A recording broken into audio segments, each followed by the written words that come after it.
Of all the revolutions amid the Arab Spring, it is arguably the one with the saddest record. In Syria, the 2011 revolution spiraled into one of the worst wars of our time. 10 years on, the death toll is approaching 400,000, tens of thousands of people also missing.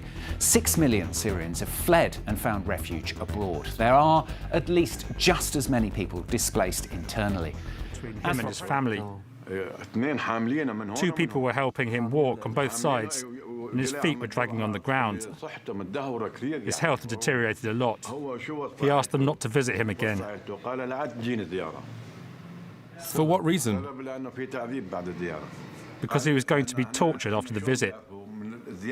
Do you understand? After their visits, the detainees were tortured. So he asked them not to come back.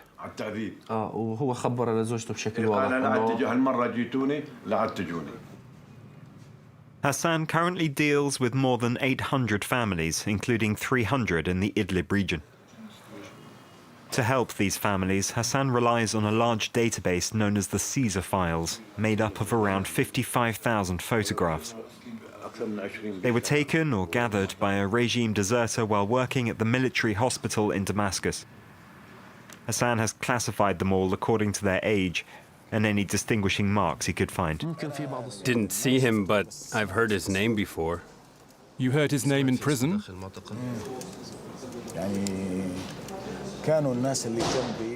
Yes, my fellow prisoners spoke to me about him. They said he was detained with us, but he wasn't in the same cell. He was somewhere else. I never saw him with my own eyes.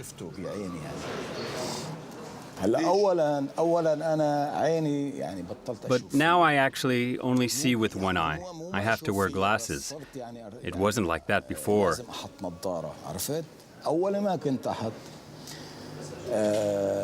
My memory has also been affected due to torture. But I haven't forgotten anything of what I saw there.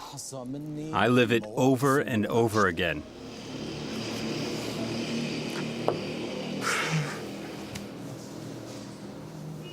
I never forget what I went through there. Humiliation, torture, lots of things.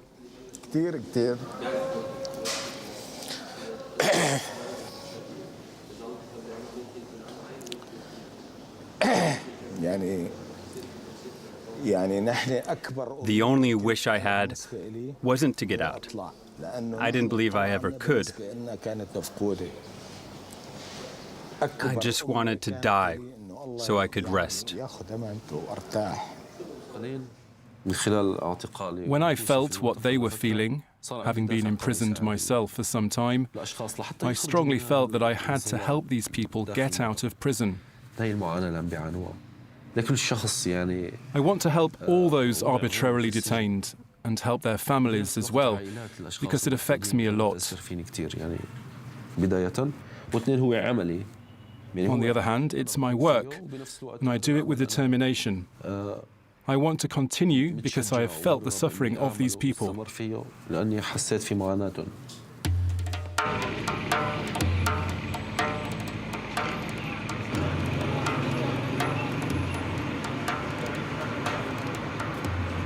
Out on the Syrian streets, all share this invisible wound, the burden of waiting for the return of a husband, a son, a father, after 10 years with no news.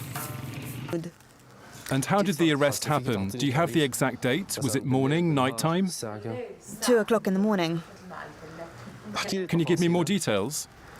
Someone knocked on our door to tell us that the army was coming to arrest him, to arrest my husband. Suddenly there was a bang on the door. We didn't even have the time to think where he could run to, where he could go. They came, opened the door and entered. They searched the whole house. My father-in-law was sitting on a bench in a corner of the room. Did they break things in your home?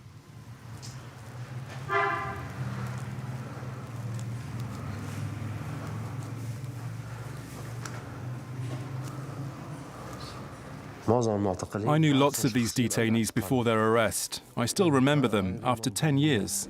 10 years.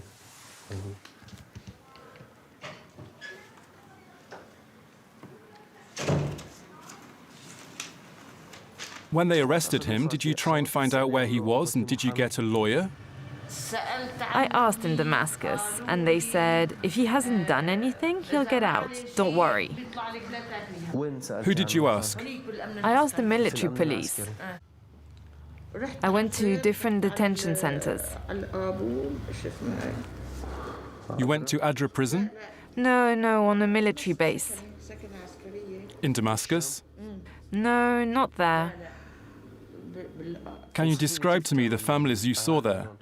There were people from all regions, not only people from Damascus. Other provinces? Yes, people from all over the country. Everyone spoke different dialects. For information about their kids? They came to get a document to be able to get into the prison, to be able to get information on their children. I went 3 times. Twice they didn't let me in. So I kept searching. Every time I was told he could be in another place. I went to Sednaya once. Did you manage to get into Sednaya prison? No, I just walked in near where the prisoners were being interrogated. I stayed where they were being questioned. They had their hands cuffed. They brought them in one by one to question them. There were lots of people around. I was waiting, just hoping for my son to appear, that they would question him and set him free. Did you look in the Caesar files? Did you try and find your husband? Did you look at everything? We didn't find anything. Usually it's the wife or mother who does the research and manages to track down and identify their husband or son. So between the year of his arrest and all the years that have passed, his facial features must have changed a lot. Yes, after 10 years, I don't know if I would recognize him. I hope every day that he will come home. It's helped me to be with my in-laws and children.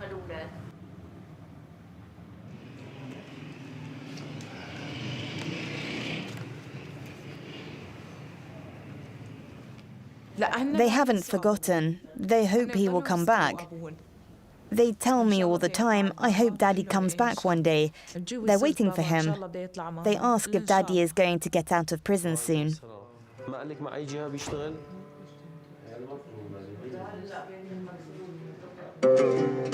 Hassan's investigations have so far identified 30 men from the Caesar files. His information is then sent to authorities in France and other countries. Since 2018, Paris has opened an investigation into the Syrian regime for suspected crimes against humanity based on these photos and witness accounts.